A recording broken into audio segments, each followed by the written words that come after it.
Chapter 5. Coraline locked the door of the drawing room with the cold black key. She went back into the kitchen and climbed onto a chair. She tried to put the bunch of keys back on top of the door frame again.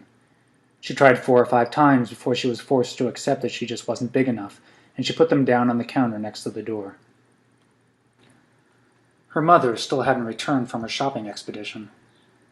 Coraline went to the freezer and took out the spare loaf of frozen bread in the bottom compartment. She made herself some toast with jam and peanut butter. She drank a glass of water. She waited for her parents to come back. When it began to get dark, Coraline microwaved herself a frozen pizza. Then Coraline watched television. She wondered why grown-ups gave themselves all the good programs, with all the shouting and running around in. After a while, she started yawning. Then she undressed, brushed her teeth, and put herself to bed.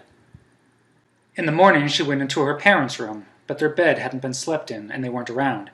She ate canned spaghetti for breakfast. For lunch, she had a block of cooking chocolate and an apple. The apple was yellow and slightly shriveled, but it tasted sweet and good. For tea, she went down to see Mrs. Spink in Forcible. She had 3 digestive biscuits, a glass of limeade, and a cup of weak tea. The limeade was very interesting. It didn't taste anything like limes. It tasted bright green and vaguely chemical. Coraline liked it enormously. She wished they had it at home. "How are your dear mother and father?" asked Miss Spink. "Missing," said Coraline. "I haven't seen either of them since yesterday. I'm on my own. I think I've probably become a single-child family." "Tell your mother that we found the Glasgow Empire press clippings we were telling her about. She seemed very interested when Miriam mentioned them to her." "She's vanished under mysterious circumstances," said Coraline. "And I believe my father has as well." "I'm afraid we'll be out all day tomorrow, Caroline Levy," said Miss Forcible. "We'll be staying over with April's niece in Royal Tunbridge Wells." They showed Coraline a photographic album with photographs of Miss Spink's niece in it, and then Coraline went home. She opened her money box and walked down to the supermarket. She bought 2 large bottles of limeade, a chocolate cake, and a new bag of apples, and went back home and ate them for dinner. She cleaned her teeth and went into her father's office. She woke up his computer and wrote a story. Coraline's story. There was a girl, her name was Apple. She used to dance a lot. She danced and danced until her feet turned into sausages, the end. She printed out the story and turned off the computer. Then she drew a picture of the little girl dancing underneath the words on the paper. She ran herself a bath with too much bubble bath in it, and the bubbles ran over the side and went all over the floor. She dried herself and the floor as best she could, and went to bed. Coraline woke up in the night. She went into her parents' bedroom, but the bed was made and empty. The glowing green numbers on the digital clock glowed 3:12 a.m. All alone, in the middle of the night, Coraline began to cry. There was no other sound in the empty flat. She climbed into her parents' bed, and, after a while, she went to sleep. Coraline was woken by cold paws batting her face. She opened her eyes. Big green eyes stared back at her. It was the cat. "Hello," said Coraline. "How did you get in?" The cat didn't say anything. Coraline got out of bed. She was wearing a long t-shirt and pajama bottoms. "Have you come to tell me something?" The cat yawned, which made its eyes flash green. "Do you know where Mummy and Daddy are?" The cat blinked at her, slowly. "Is that a yes?" The cat blinked again. Coraline decided that that was indeed a yes. "Will you take me to them?" The cat stared at her. Then it walked out into the hall. She followed it.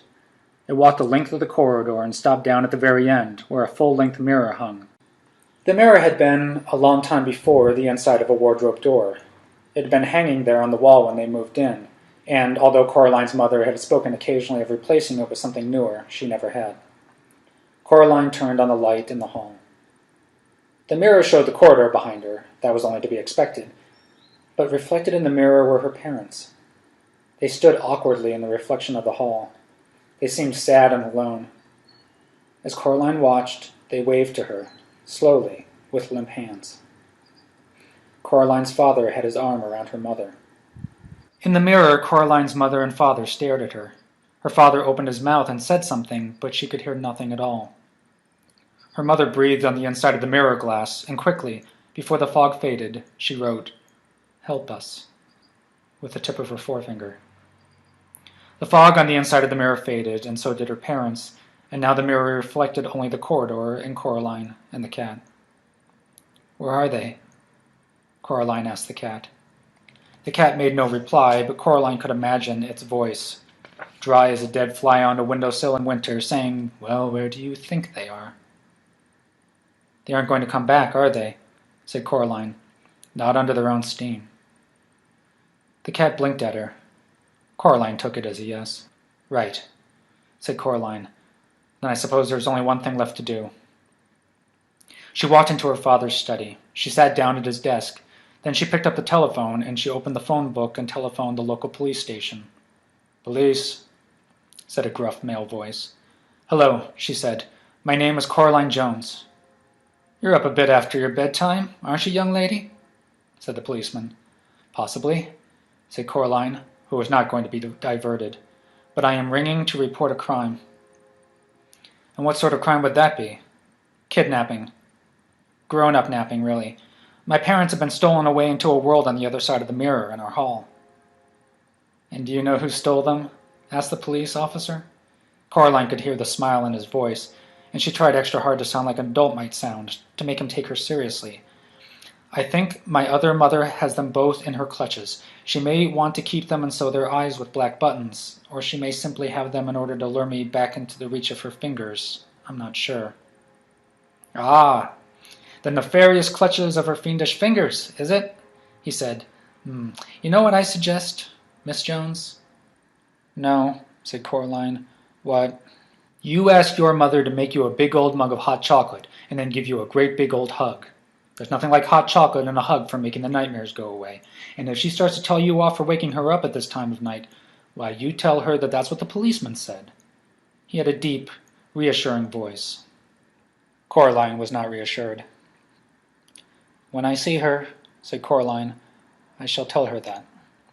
And she put down the telephone. The black cat, who had sat on the floor grooming his fur through this entire conversation, now stood up and led the way into the hall. Coraline went back into her bedroom and put on her blue dressing gown and her slippers. She looked under the sink for a flashlight and found one, but the batteries had long since run down and it barely glowed with the faintest straw-colored light. She put it down again and found a box of, in case of emergency, white wax candles, and thrust one into a candlestick. She put an apple into each pocket. She picked up the ring of keys and took the old black key off the ring. She walked into the drawing room and looked at the door. She had the feeling that the door was looking at her, which she knew was silly, and knew on a deeper level was somehow true. She went back into her bedroom and rummaged in the pocket of her jeans. She found the stone with the hole in it and put it into her dressing gown pocket. She lit the candle wick with a match and watched it sputter and light. Then she picked up the black key. It was cold in her hand. She put it into the keyhole in the door, but did not turn the key. "When I was a little girl," said Coraline to the cat, "when we lived in our old house, a long, long time ago, my dad took me for a walk on the wasteland between our house and the shops." It wasn't the best place to go for a walk, really. There were all these things that people had thrown away back there. Old cookers and broken dishes and dolls with no arms and no legs and empty cans and broken bottles.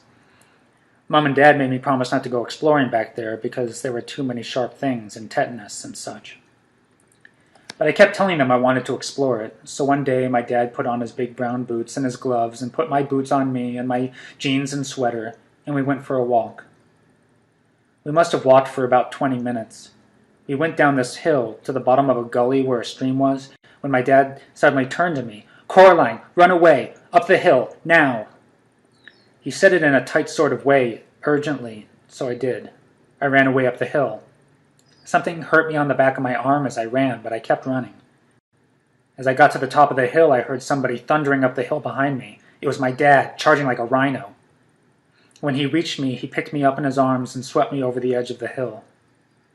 And then we stopped and we puffed and we panted and we looked back down the gully. The air was alive with yellow wasps. We must have stepped on a wasp's nest and a rotten branch as we walked. And while I was running up the hill, my dad stayed and got stung to give me time to run away. His glasses had fallen off when he ran. I only had the one sting on the back of my arm. He had 39 stings all over him. We counted later in the bath. The black cat began to wash its face and whiskers in a manner that indicated increasing impatience. Coraline reached down and stroked the back of its head and neck. The cat stood up, walked several paces until it was out of her reach, then it sat down and looked up at her again. "So," said Coraline, "later that afternoon my dad went back again to the wasteland to get his glasses back. He said if he had left it another day he wouldn't be able to remember where they'd fallen. And soon he got home, wearing his glasses. He said that he wasn't scared when he was standing there and the wasps were stinging him and hurting him and he was watching me run away, because he knew he had to give me enough time to run, or the wasp would have come after both of us." Coraline turned the key in the door. It turned with a loud clunk. The door swung open. There was no brick wall on the other side of the door, only darkness. A cold wind blew through the passageway. Coraline made no move to walk through the door. "And he said that wasn't brave of him, doing that, just standing there and being stung," said Coraline to the cat. "It wasn't brave because he wasn't scared. It was the only thing he could do.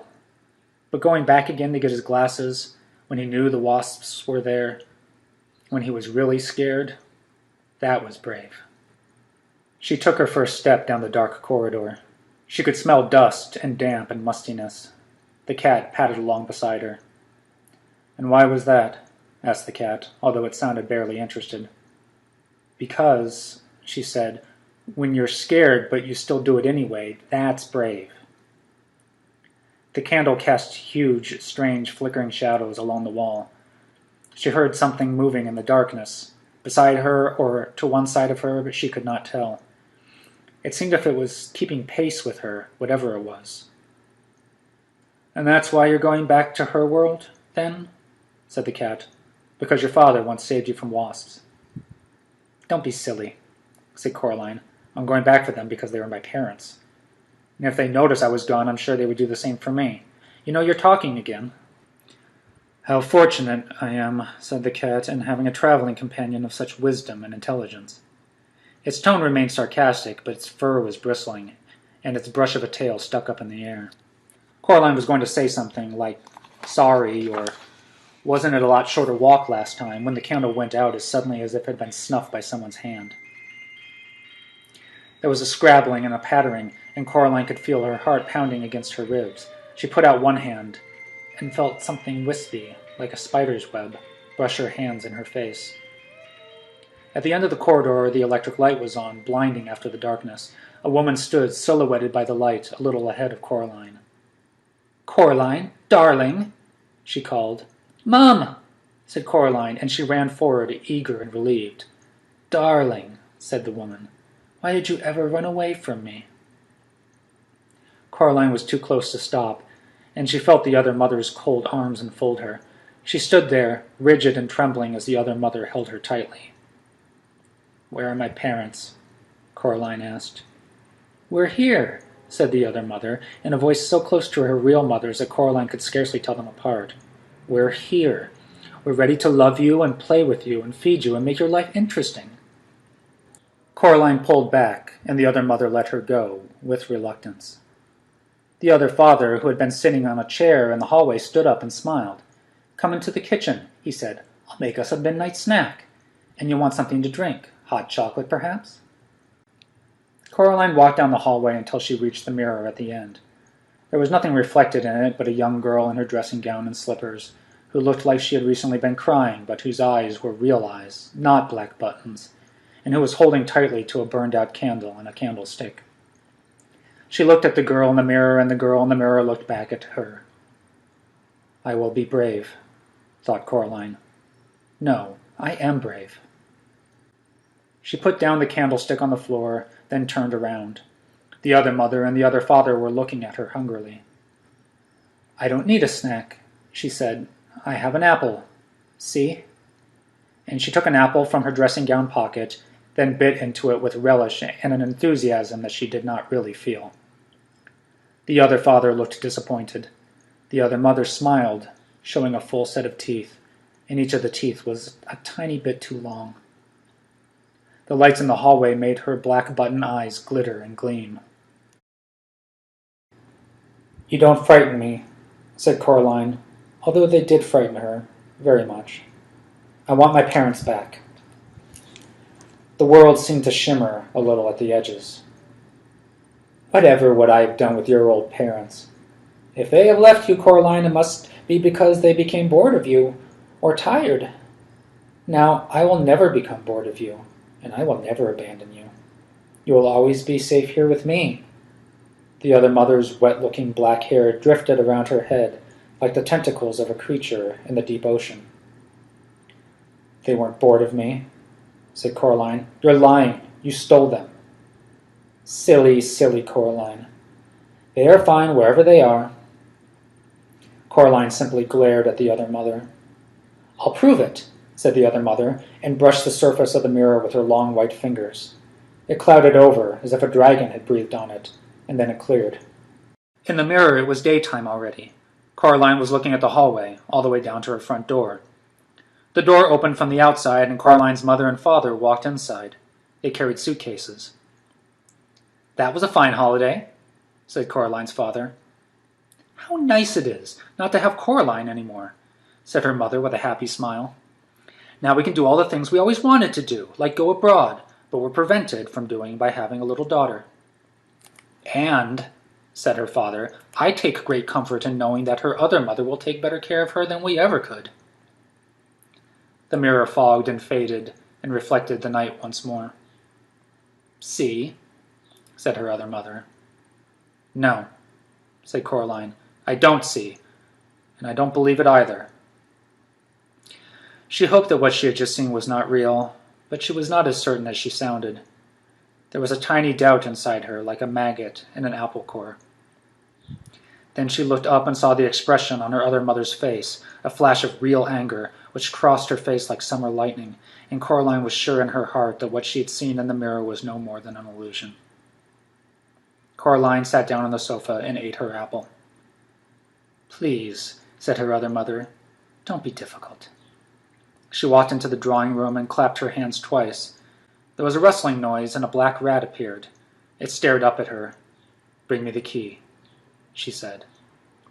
The rat chittered, then it ran through the open door that led back to Coraline's own flat. The rat returned, dragging the key behind it. "Why don't you have your own key on this side?" asked Coraline. "There's only one key, only one door," said the other father. "Hush," said the other mother. "You must not bother our darling Coraline's head with such trivialities." She put the key in the keyhole and twisted.